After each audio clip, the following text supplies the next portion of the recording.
जी। राधे राधे महाराज जी। राधे राधे महाराज जी। महाराज जी, प्रश्न बहुत बार आता है कि हमने सबके साथ अच्छा करने की कोशिश की, मदद की, बट बदले में हमें ये मिला वो मिला और नफरत ही मिली, हम ये ये मिला। कहते हैं कि हम किसी के साथ अच्छाई का बर्ताव करते हैं तो हम बदला क्यों चाहें? भगवान ने हमें अच्छाई करने का गुण दिया है तो हम दूसरों के साथ अच्छाई करें। नेकी कर दरिया में डाल।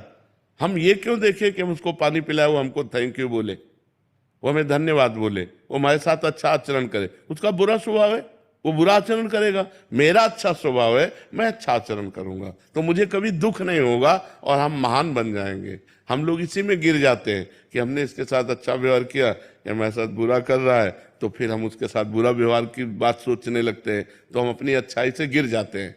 सोचते हैं भगवान तुम्हें देख लेंगे, इतना तो आ ही जाता है ना दिमाग में।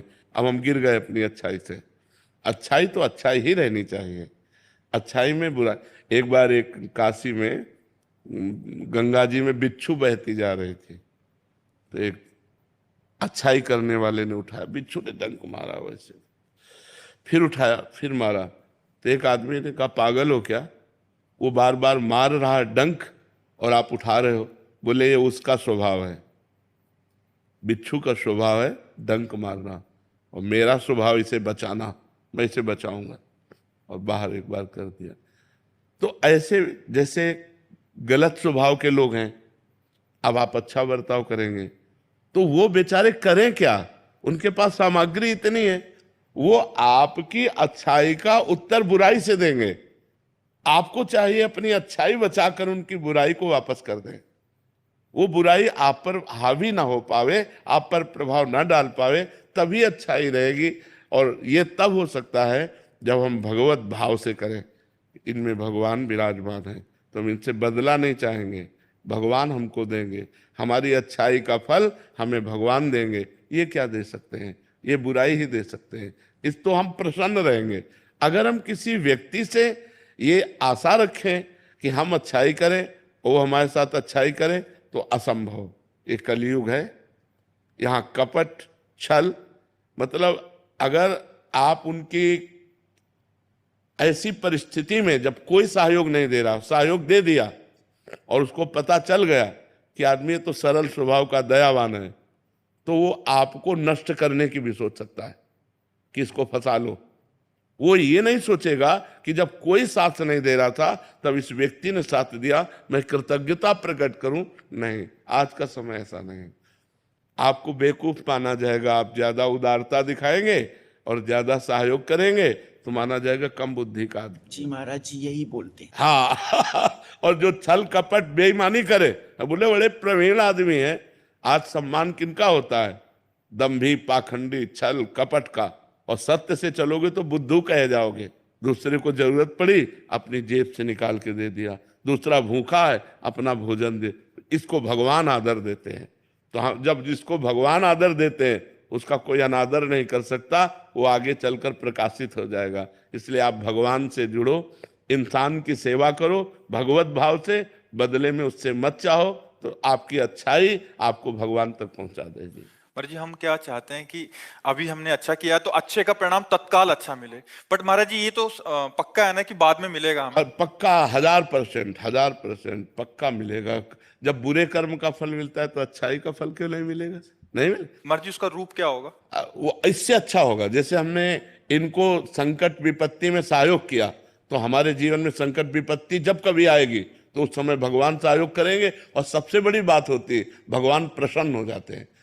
और जिस पर भगवान प्रसन्न हो जाते हैं उस पर सुर नर मुनि सब प्रसन्न हो जाते हैं। फिर उसका मंगल ही मंगल होता है, वो कभी समस्याओं में नहीं फंस सकता। देखो, हम लोगों की एक अहम वृत्ति है जो इतना तो चाहते हैं कि भले आप हमारे बदले में कुछ ना करें, लेकिन मुंह पर इतनी बड़ाई तो कर दें। इतना कान सुनना चाहते, ये भी हटा दे, ये भी इच्छा हटा दे। वो बोले ना बोले, नेकी कर दरिया में डाल, मंगल हो जाएगा तुम्हारा। भगवान प्रसन्न हो गए तो सब बात बन जाएगी। महाराज जी इससे संतोष हो रहा है कि बाद में तो अच्छा होगा? बहुत अच्छा होगा, बहुत अच्छा होगा। ये जो आप कर रहे हो सरकारी बैंक में जमा हो रहा है। जैसे आप किसी को दवा दिला देते हैं, किसी की विपत्ति में सहयोग कर देते हैं, किसी को भूख मिटा देते हैं, किसी को, वो बोले ना बोले लेकिन मालिक देख रहा है ना, वो हिसाब आपका करेगा, वो हिसाब करेगा तो बहुत अच्छा करेगा। इसलिए हमें संसार से नहीं, संसार के मालिक से जुड़े रहना चाहिए और ये सब कार्य संसार के मालिक को समर्पित करना चाहिए कि आपकी प्रसन्नता के लिए मैं कर रहा हूं, बढ़िया बात बन जाएगी। वही कार्य कर्म बन गया और वही कार्य कर्म योग हो गया। जो भगवान को समर्पित कर दिया गया वो कर्म योग हो, कर्म योग भगवान की प्राप्ति कराता है। और जिसको भगवान मिल गए तो फिर क्या दुर्लभ रह गया, सब आनंद मिल जाते हैं। कवित्री डॉक्टर शुभम त्यागी जी। राधे राधे महाराज जी। राधे राधे महाराज जी। महाराज जी इसी को हम दूसरे ढंग से, महाराज जी ये तो हो गया अच्छाई करने वाला, इनका प्रश्न है अभी दूसरे ढंग से महाराज जी इसको। महाराज जी सरल जो आपने अभी बताया महाराज जी, सरल सीधे व्यक्ति को संसार में कष्ट सहने पड़ते हैं पर चालाक व्यक्ति संसार में सुख पाता है, सफल हो जाता है। नहीं, महाराज जी सफल नहीं होता, ये गलत शब्द है। सफल नहीं होगा। कभी कोई चालाकी से सफल हो सकता है। रावण जैसा कोई चालाक पुरुष था, सब विद्याओं का ज्ञाता, परम चालाक था। कालनेमित से बढ़कर कोई चालाक था? पूरी संजीवनी बूटी जैसी ही द्रोणागिरी में हर औषधि को कर दिया और साधु बनकर बैठ गया। हनुमान जी ने मार डाला, राम जी ने रावण को मार डाला, रहा न को कुल रोवन यारा। चालाक पुरुष सफल कैसे हो सकता है?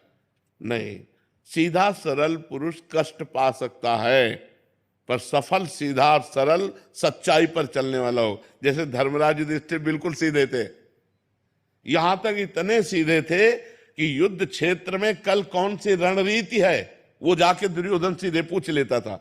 भ्राताश्री कल कौन सा चक्रव्यूह रचना है, तो वो बता देते थे। इसीलिए भगवान दो बैठक करते थे, एक युधिष्ठिर के साथ और एक युधिष्ठिर से अलग।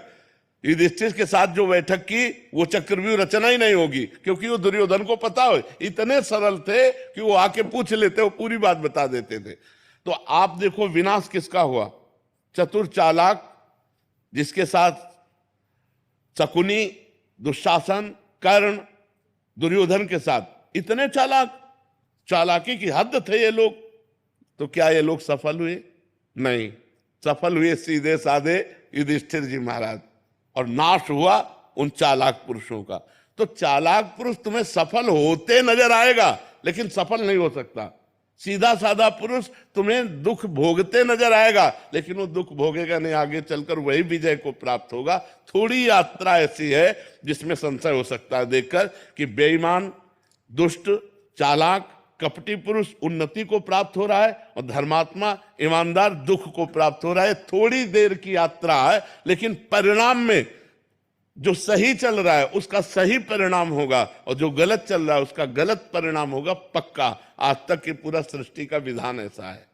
जी जी महाराज जी, लेकिन ट्रांसफर पोस्टिंग में कई बार चालाक लोग अच्छी जगह ले जाते हैं और सीधे सरल लोगों के ट्रांसफर कहीं भी नहीं ऐसा। वो देखो दुर्योधन राजा बना कि नहीं बना? दुर्योधन राजा कुछ दिन के लिए बना कि नहीं बना, लेकिन 100 भाई मारे गए। असली में राजा हस्तिनापुर के महाराज युधिष्ठिर ही बने। थोड़ी देर के लिए वो पद वो दिखाई दे सकता है कि वो बेईमानी, चालाकी करके, फ्रॉड करके पद को प्राप्त कर ले, ऐसा हो सकता है, मान सकते हैं। उसका पुण्य उसको साथ दे सकता है, लेकिन परिणाम, जो जीवन का परिणाम है वो ये पद नहीं है।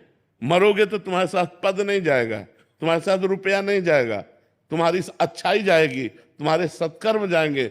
और ये पक्की बात समझ लो कि जनता मूर्ख थोड़ी देर के लिए बन सकती, लेकिन जब आपके आचरणों का, और भगवान ऐसी बुद्धि भ्रष्ट कर देते हैं कि खुला आचरण उसकी गंदगी सामने आ जाती है।